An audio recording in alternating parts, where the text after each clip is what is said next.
Okay, everybody, here we are in Yorkville today, and I am here with Miss Nuri. Um, we are not going to say what his real name is, but we are two Americans, and we live here in Canada. So we're going to talk today about voting. Americans who vote abroad. That's Miss Suarez. We call her Miss Suarez. I almost said something else.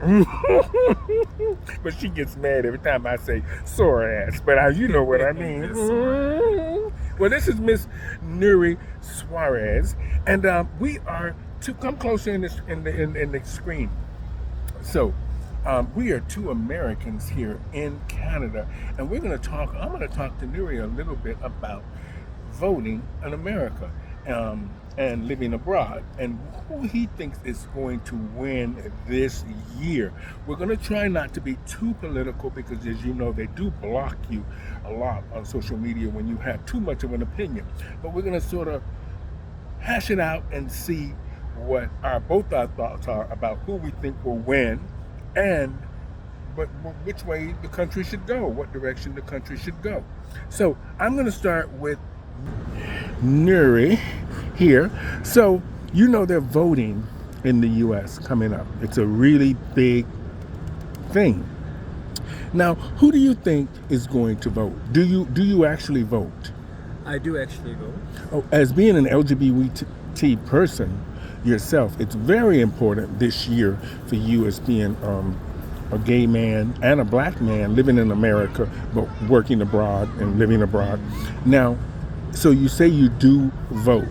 Now, who do you think is going to win, and what are the pros and cons of the person who you think is going to win now? Ooh. Well, I think the dynamics have really changed in the past couple of weeks. Just recently, I mean, the thing with Donald Trump campaigning in Pennsylvania, and now you have had Biden to forfeit his second attempt to become the American president. So Kamala Harris, the vice president, is now stepping into that role. So it's very much of a fine line, because you still have people who are pro-Trump and they really stand by his word, by what he wants to do.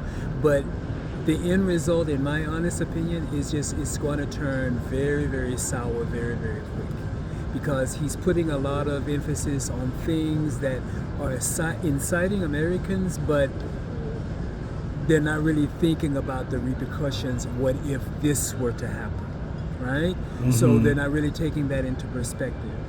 With Kamala Harris, I think she's fit, but I really wish she would stop being wishy-washy. Say what it is that you want to say and be very firm with that. Don't try to dance around your words or anything like that. Just really be firm in what is said. We know that you're a woman of color. We know that you are a woman, needless to say. But show that example to all women that you can make a decision, not a rash decision, and have feelings of regret of how you made the decision. But she just needs to be very firm on her decision. Just where do you stand? That's the only problem that I have with her. She's a good choice, but you can't really tell how firm or how just her decision is, because she gives the impression from me that she's very wishy-washy. Okay. Now, as we both know, there's never been a woman president. So do you think that there will be a woman president?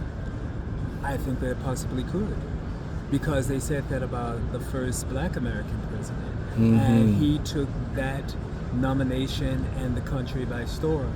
So if he has that suave and that finesse, pass it down to Kamala Harris, then I think she could possibly really get a lot of people's ears open. You know what I mean? Okay.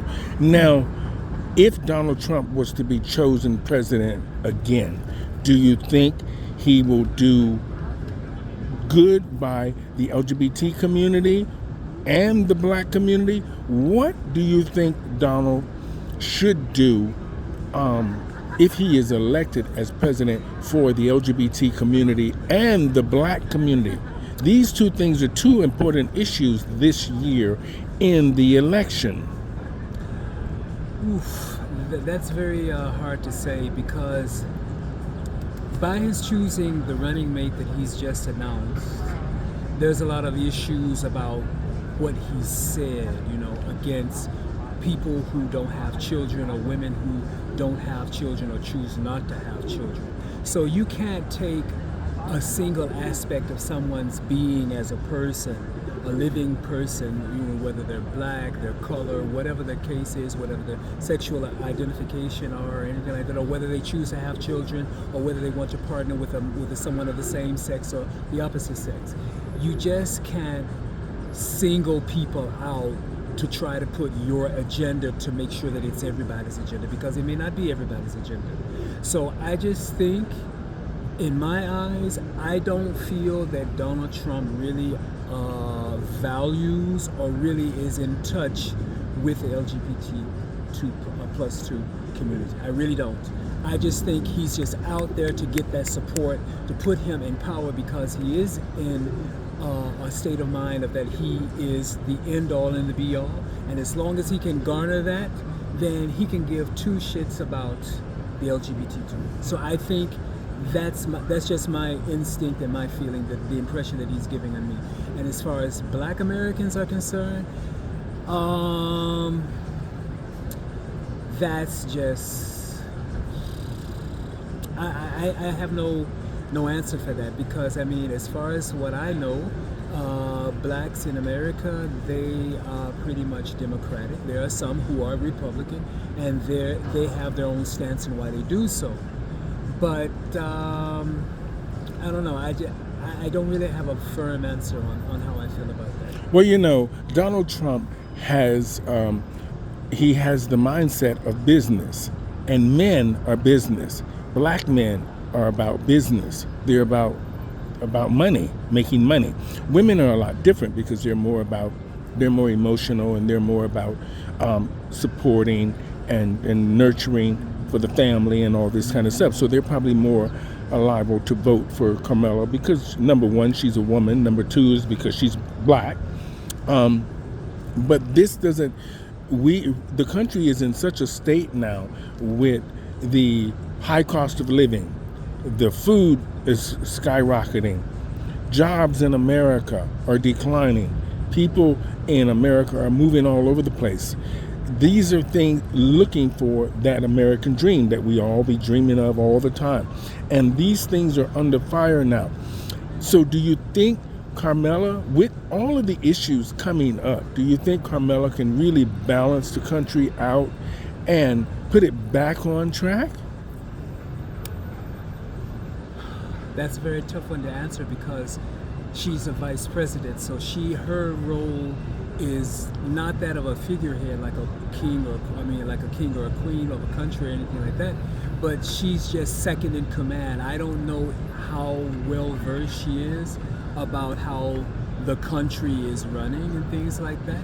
She's just a second person, just in case if the president is incapacitated, right?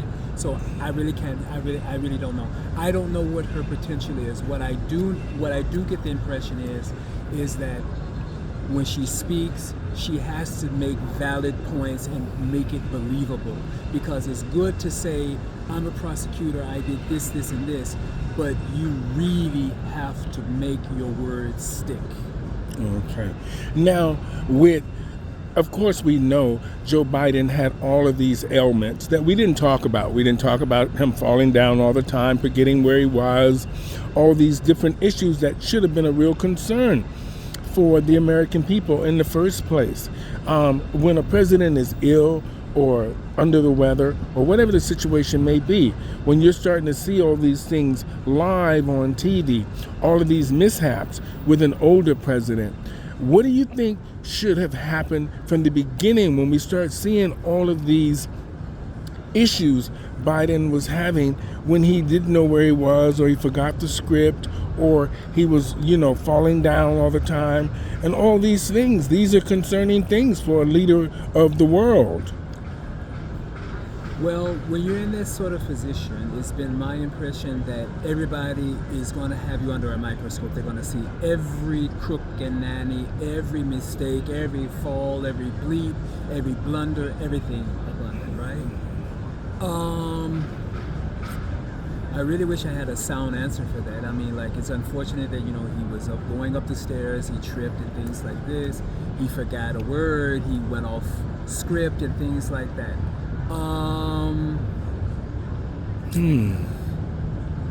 It is concerning, but in the same respect, you keep going on.